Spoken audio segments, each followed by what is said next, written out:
The referred poem, Sehra Nawardi. Summary Part 2.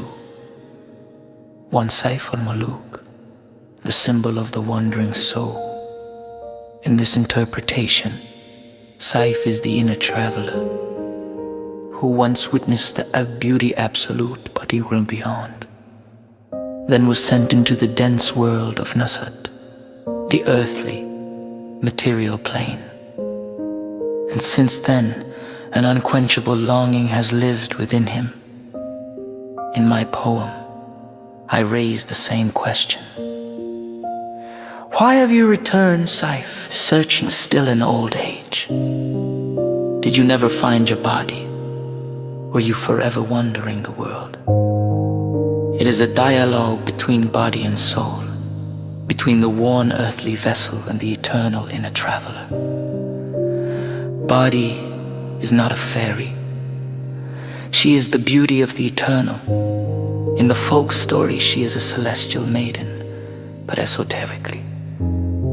She is the reflection of the divine, the original beauty present in every creation, yet never fully grasped or possessed. Thus the fairy symbolizes the elusive truth, the reality that the seeker spends his entire life chasing, yet never reaches in complete form. 3 desert wandering, the hardships of the spiritual path. The deserts, mountains, demons, and trials in Saif's story are all metaphors for spiritual struggle, purification of the self, and the inner combat of the seeker, hence the lines, life passed in desert wandering. Shall I not sing the songs of sand? This single image gathers exhaustion, longing, courage, and surrender into one breath. No home, no settling, the way of the seeker. Saif never builds a home, because a home is the world, but a journey is the way to truth. The poem reflects this. Did you never wish to build a home? Why not wander into deserts to cure this madness? Worldly stability feels like exile. Restlessness becomes the only true shelter. 5 loneliness, enchantment, and silent prayers, the final stations of the path. Old age, illness, and moments near death, especially the moments before open heart surgery. Open a door where the earthly and the eternal, the conscious and the unseen, the finite and the infinite begin to overlap. Somewhere enchantment, somewhere loneliness, somewhere the mute prayers of silent lips. This is the threshold of Afana, where a seeker dissolves into silence. 6. The end of the journey. The seeker meets himself. Even in the original tale, Saif reaches Badi ul-Jamal, but by then he is changed. The true union is no longer external. The beloved he sought was hidden within him all along. My final verses express this unveiling.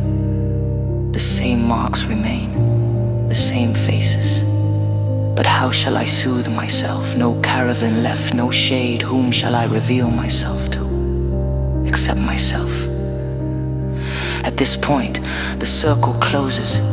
The seeker becomes the sought, and self-recognition becomes divine recognition. This is the meaning of he who knows himself knows his Lord. Additional clarification. What is Alami Nasut? Since the poem refers to this realm, understanding it is helpful. Alami Nasut, the material world, physical existence, the earthly realm of human life. It is the world of form, body, struggle, relationships, duties, joys, and sorrows, limited vision, and continuous test. Sufis describe 4 realms. 1 Lahat, pure divinity, 2 Jabarat, the world of lights and angelic origins, 3 Malakut, souls, dreams, and subtle realities, 4 Nasut, the earthly world of matter and trial. The soul descends from the higher realms to the lowest, into the test of human life. Thus the verse. Then I was sent back into the world of Nasut, means being pulled out of a spiritual state into the dense reality of the human world, where the journey continues. Sufis often say, a moment of nearness lifts the heart to higher worlds, but the decree sends it back. For the test is not yet complete. The question: does Islam speak of lifelong wandering followed by guidance? Yes. While not in the exact phrase, both the Quran and Hadith clearly express this truth. Allah rejoices when a lost soul returns.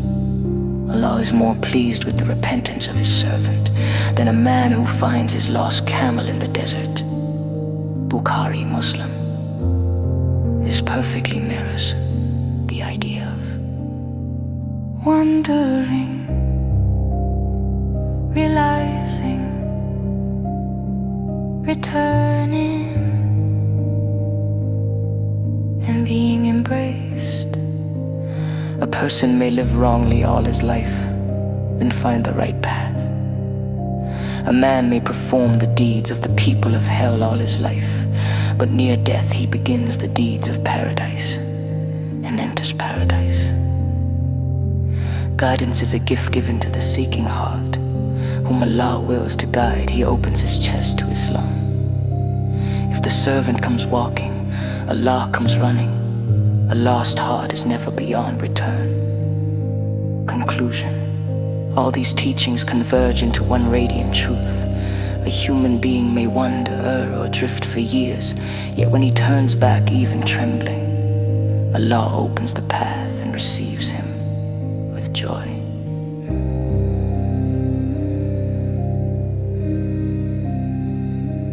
If